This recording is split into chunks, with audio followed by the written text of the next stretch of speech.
खेलते समय लड़की को एक भयानक बात का पता चला। पास में एक भूखी जंगली कुत्ता था। लड़की डरकर स्वाभाविक रूप से पीछे हट गई। देखते ही देखते जंगली कुत्ता उसकी ओर बढ़ने लगा। डर से कांपती लड़की ने तुरंत अपने पिता को पुकारा। हालांकि जब पिता ने देखा तो पाया कि बेटी पहले ही गड्ढे के किनारे पहुंच चुकी थी। वह बेटी को न चलने के लिए दिलासा देते हुए लगातार आवाजें करके जंगली कुत्ते को भगाने की कोशिश कर रहे थे। कौन जानता था कि जंगली कुत्ता डरने के बजाय लगातार लड़की की ओर बढ़ता गया और अब लड़की गड्ढे से सिर्फ आधा कदम दूर थी। पिता ने तुरंत बेटी को स्थिर रहने की हिदायत दी, फिर जमीन से एक पत्थर उठाकर जंगली कुत्ते पर फेंक दिया। लेकिन लड़की भी डर गई। पिता ने पूरी ताकत लगाकर उसे खींचने की कोशिश की, लेकिन फिर भी देर हो गई और दोनों जोर से जमीन पर गिर पड़े। जब निक बेहोशी से जागा तो देखा कि उसकी पत्नी लगातार बेटी को पुकार रही थी। निक ने यह दृश्य देखा और उसे लगा जैसे आसमान टूट पड़ा हो। वह इस बात को स्वीकार नहीं कर पा रहा था कि उसकी चंचल बेटी अब उसे छोड़कर जा रही है। वह वहीं खड़ा रह गया, समझ नहीं पा रहा था कि क्या किया जाए।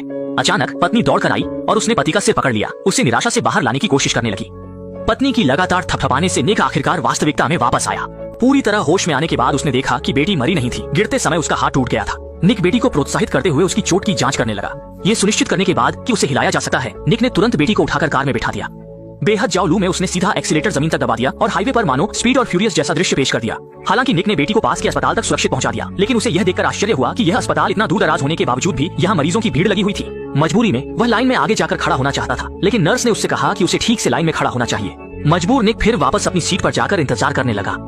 हालांकि इसी समय निक ने अचानक देखा कि अस्पताल के कर्मचारी चुपके से एक अंग लेबल वाला बॉक्स एक परिवहन कर्मी को सौंप रहे थे, जिससे दोनों के बीच कोई रहस्यमयी लेन देन हो रहा था। और यह देखकर निक को थोड़ी चिंता होने लगी, लेकिन इस समय वह सिर्फ अपनी बेटी का इलाज जल्द से जल्द कराना चाहता था। समय के साथ साथ धीरे धीरे उनका पंजीकरण कराने की बारी भी आ गई। लेकिन चूंकि निक और अन्य लोग स्थानीय निवासी नहीं थे, इसलिए नर्स को पहले उनकी फाइल बनानी पड़ी। जैसे ही उन्होंने आधारभूत जानकारी भर ली, नर्स का अगला सवाल सुनकर दंपति चिंतित हो गए। क्या आप पेरी को अंगदान के लिए सूचीबद्ध करना चाहेंगे? नहीं। क्या मैं आपको अंग प्रत्यारोपण सूची में बच्चों की संख्या पर पुनर्विचार के लिए मना सकता हूँ? अभी नहीं, कृपया। जब नर्स ने देखा कि दंपति इस बारे में अनिच्छुक हैं, उसने तुरंत समझाया कि यह अस्पताल की सामान्य प्रक्रिया है। सारी जानकारी दर्ज करने के बाद अस्पताल ने आखिरकार बेटी की जांच शुरू कर दी। जल्दी ही एक दोस्ताना डॉक्टर बेटी का शारीरिक परीक्षण करने के लिए आ गया। सौभाग्य से लड़की का हाथ टूटा था, लेकिन उसे और कोई चोट नहीं आई थी।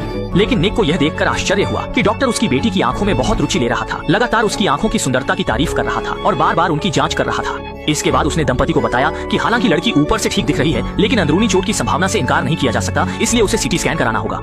डॉक्टर की बात सुनकर दंपति ने बिना किसी हिचकिचाहट के तुरंत जांच की सहमति पर हस्ताक्षर कर दिए। हालांकि निक के लिए यह आश्चर्य की बात थी कि जैसे ही उसने हस्ताक्षर किए, जांच परियोजना के डॉक्टर तुरंत आ गए। जब उन्होंने अस्पताल में प्रवेश किया, तब की तुलना में डॉक्टर इस समय बहुत उत्साही थे और उन्होंने लड़की को एक खिलौना भी भेंट किया।